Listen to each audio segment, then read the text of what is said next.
You ever witness a workplace feud so ridiculous, so unnecessarily dramatic, that you start thinking, this could actually be a reality show?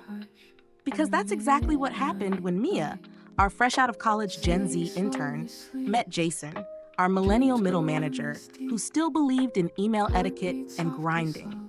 From the moment Mia walked in, carrying an emotional support water bottle and wearing chunky sneakers that probably cost more than my rent, Jason's eye twitched. He took one look at her and saw entitlement. She took one look at him and saw corporate bootlicker. And thus, the pettiest workplace rivalry of all time was born. It started small.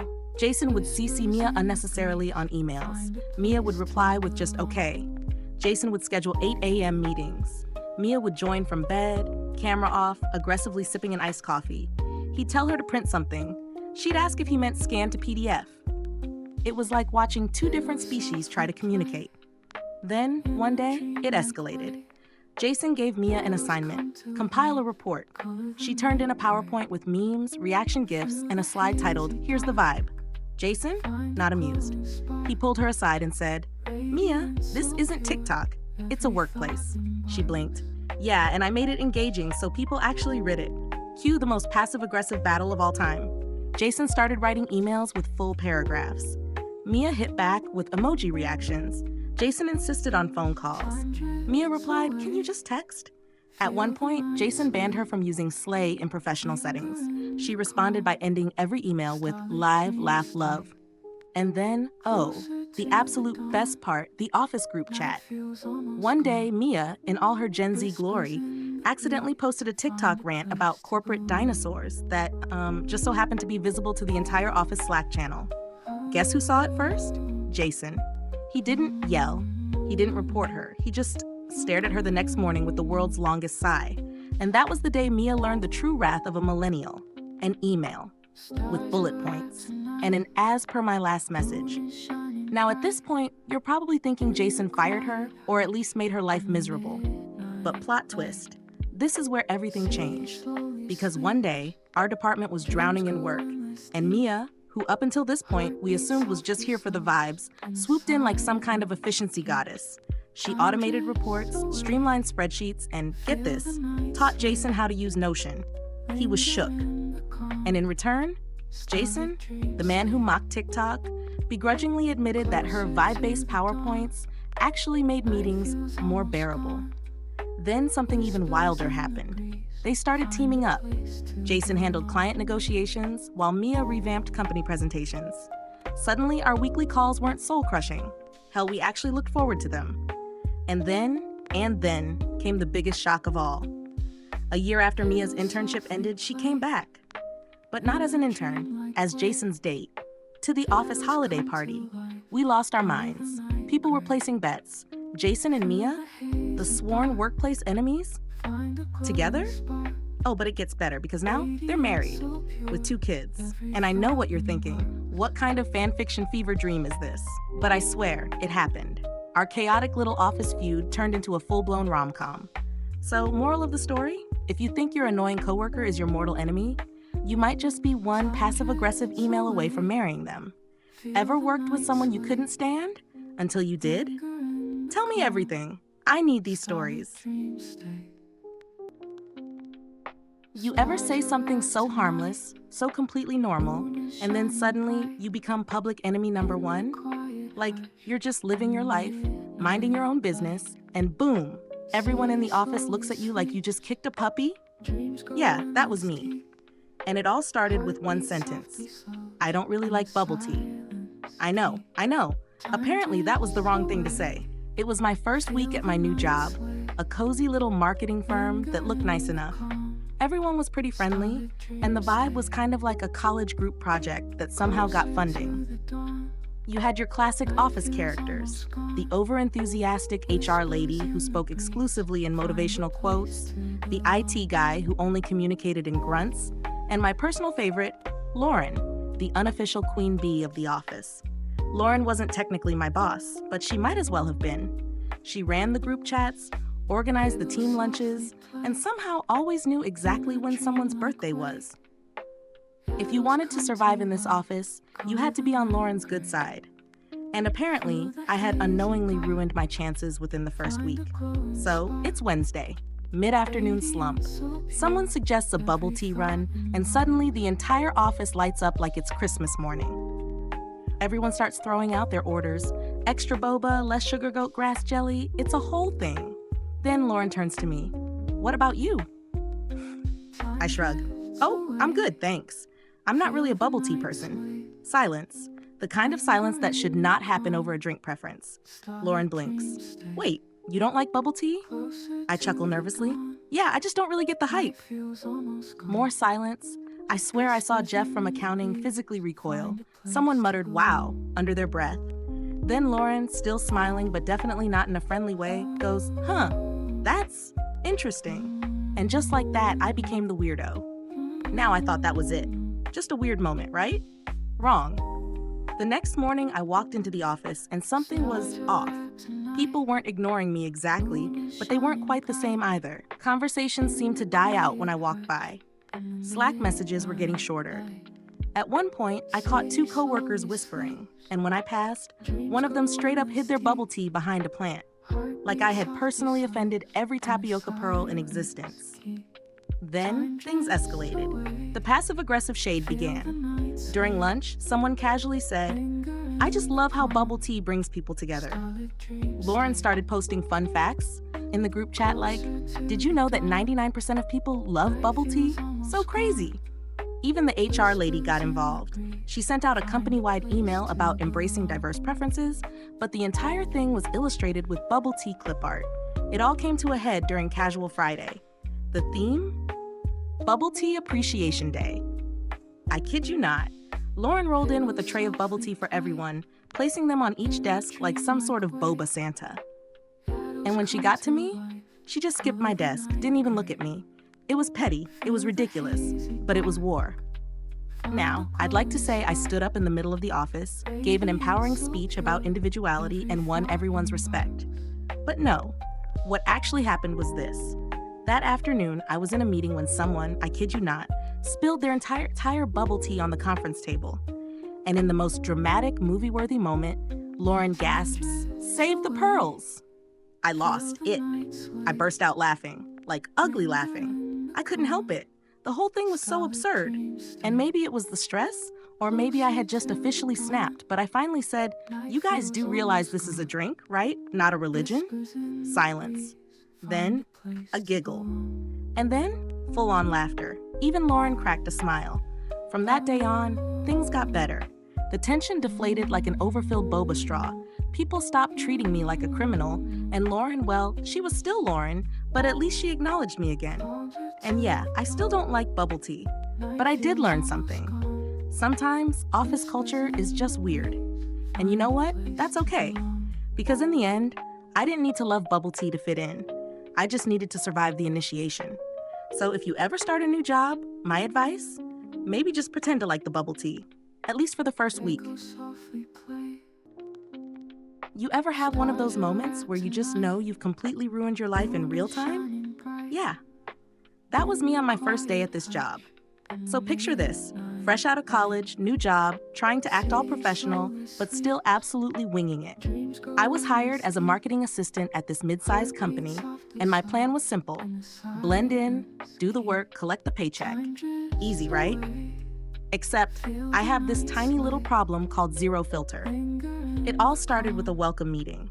They put me in a conference room with the whole marketing team and asked me to introduce myself. Simple, no problem. So I start talking about my background, my interests, and then they ask the most dangerous question you could ever ask a Gen Z employee. So what do you think of the company so far? And my dumb, overconfident self thought, oh, they want honesty? Cool. I let it rip. Well, to be honest, I was stalking the company's socials before I applied, and I was kind of surprised. Like, the posts feel outdated, you know? Very corporate trying to be hip energy. Like, why are we still using stock photos of people in business suits shaking hands? It's giving LinkedIn circa 2010. Oh, and the engagement is kind of dead, no offense. Silence. I mean, dead silence. One guy literally stopped mid-sip of his coffee. Another girl looked at the floor like she was trying to disappear. And me? I'm sitting there, smiling, completely oblivious, until I hear this cough from behind me. I turn around, and standing right there is none other than Mr. Turner, the head of the entire marketing department. This man is in his mid-40s, wearing a blazer with the company logo embroidered on it, like he's part of a startup cult, and he's just staring at me. I feel my soul leave my body. Then he says, "Interesting feedback." I blacked out for the rest of the meeting. Pretty sure I saw my ancestors waving at me. Afterward, everyone avoided eye contact with me like I had a terminal case of career-ending stupidity. I thought for sure I was about to get fired before I even had a chance to set up my email signature. But then something weird happened. The next morning, I got an email from Mr. Turner. Subject line, "Let's chat." I was convinced it was a setup, like HR was about to pop out of a closet and hit me with a termination letter the second I walked into his office. I sit down, he looks at me, and then he laughs.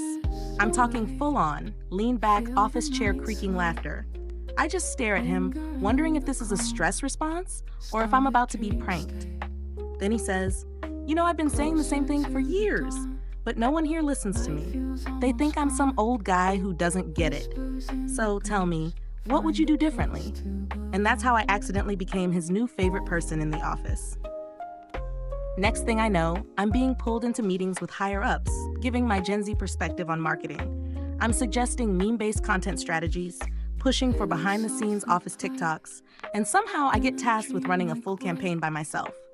Was I qualified? Absolutely not. Did I make it work? Absolutely barely. At one point, I almost got the company's Twitter suspended because I thought it would be funny to respond to a competitor's post with a ratio joke. Apparently, legal departments don't find that as hilarious as I do. But despite my many mistakes, things started changing. The engagement numbers actually went up.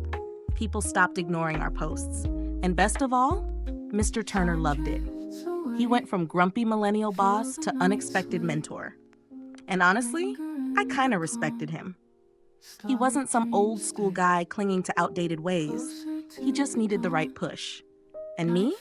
I needed someone who saw potential in my unfiltered chaos. So, moral of the story? Maybe don't roast your entire company on day one, but if you do, make sure your boss is cool enough to turn it into an opportunity. Also, maybe double check who's standing behind you before you start talking.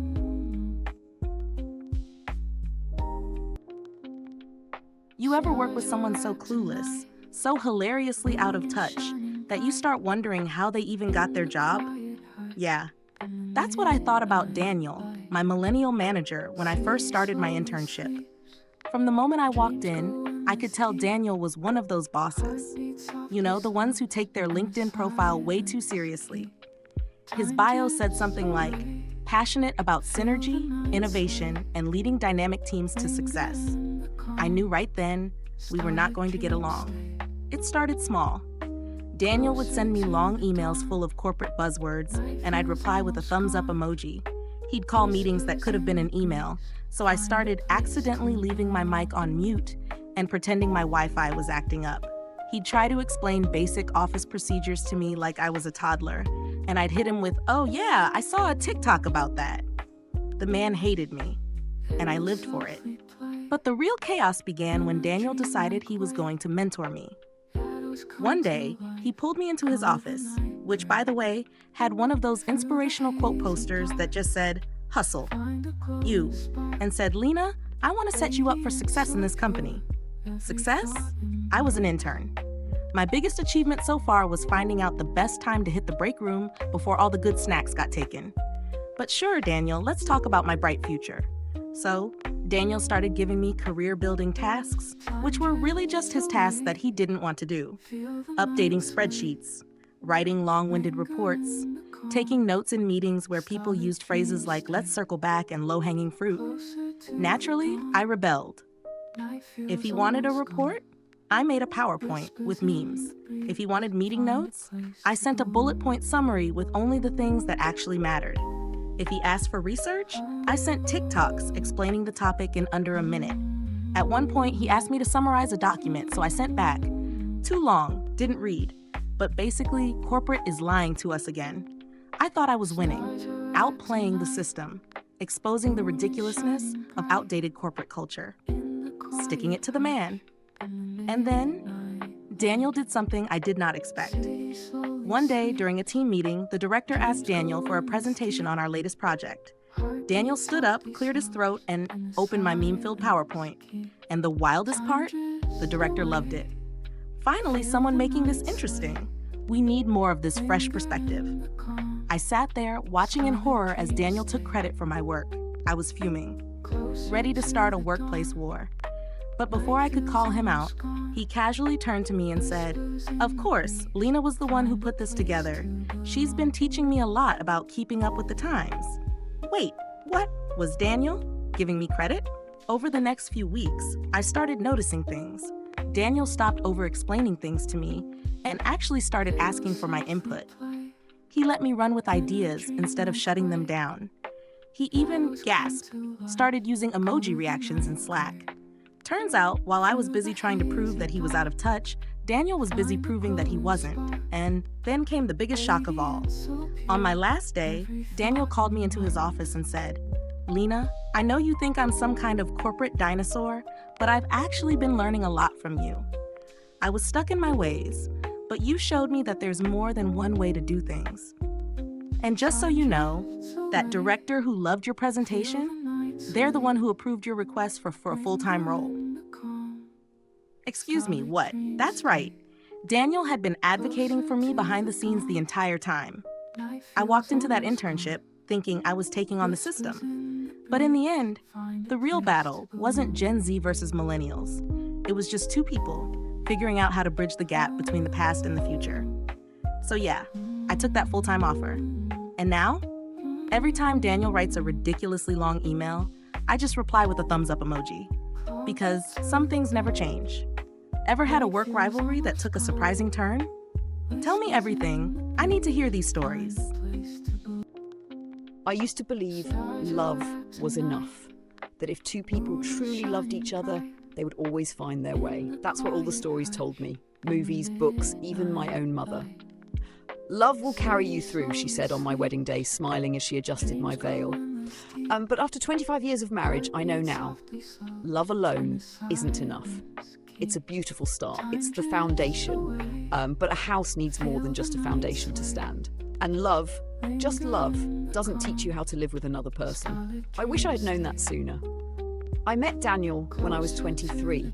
He had this easy confidence, this way of making me feel like I was the only person in the room. He made me laugh. He made me feel safe. When he proposed, I said yes without a second thought. And in the beginning, love was enough. We didn't have much, but we had each other. We lived in a tiny apartment where the pipes rattled, and we had to press our hands against the windows to keep the cold out in winter. We ate ramen straight from the pot. We danced in the kitchen, barefoot, to old love songs on the radio. We thought that was all we needed.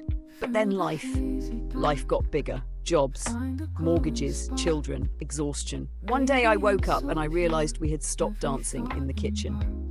Marriage, I've learned, isn't built in the big dramatic moments. It's built in the Tuesday mornings, the silent drives home. The way you say goodnight when you're still angry. For years, I thought love meant never fighting, that if we truly loved each other, we'd always be on the same page. But love doesn't stop two people from growing in different directions. Love doesn't stop resentment from creeping in when one person feels unheard. There were times I wondered, is this it? Is this what the rest of my life looks like?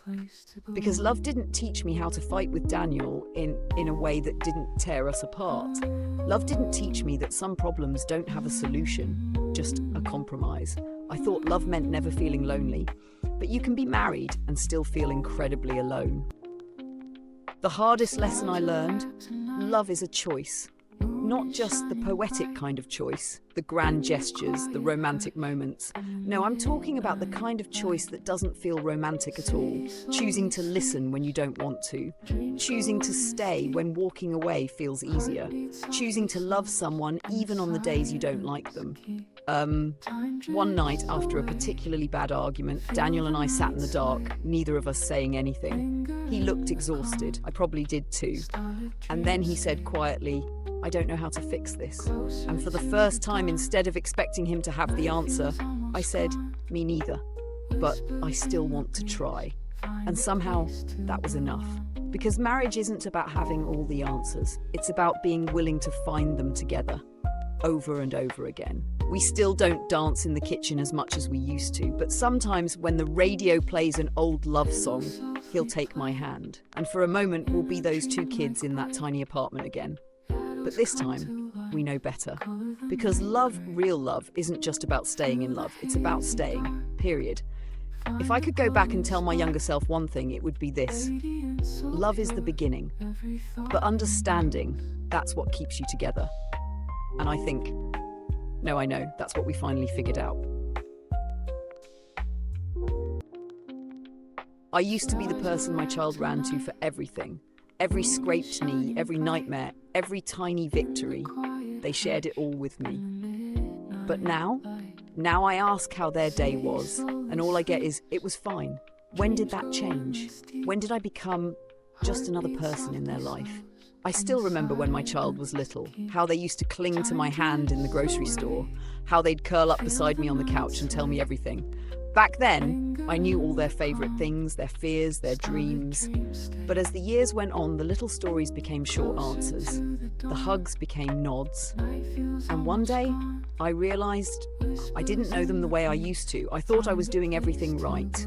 I asked about school. I reminded them to eat. I tried to be present, but no matter what I did, they always seemed distracted, always more interested in their phone, their friends, anything but me.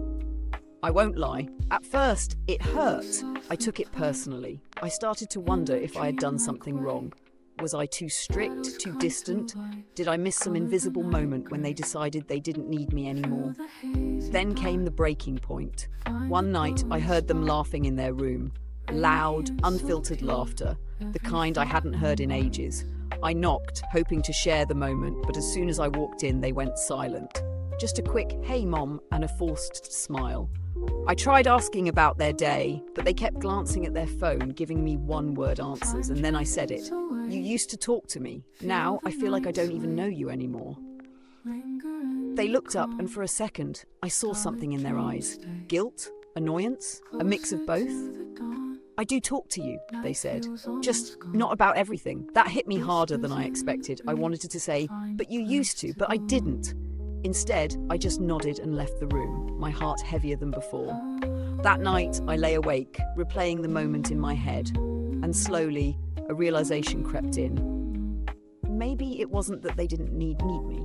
Maybe I just hadn't changed the way I was there for them. When they were little, they needed bedtime stories and kisses on scraped knees. Now they needed space. They needed someone who didn't interrogate but listened. Someone who let them come when they were ready, instead of pushing too hard. I was so busy mourning the past that I hadn't adjusted to the present. The next morning, I didn't press them with questions. I didn't force a conversation. Instead, I sat beside them at breakfast, scrolling through my phone like they did. And when they looked up, curious, I casually asked, "So what's the funniest thing you've seen online lately?" For the first time in a long time, they actually laughed. Maybe, just maybe, I was learning. Because being a mom doesn't stop, it just changes. And maybe, instead of waiting for them to come back to me, it was time I met them where they were. Have you ever felt that shift, the moment you realised your child was growing away from you?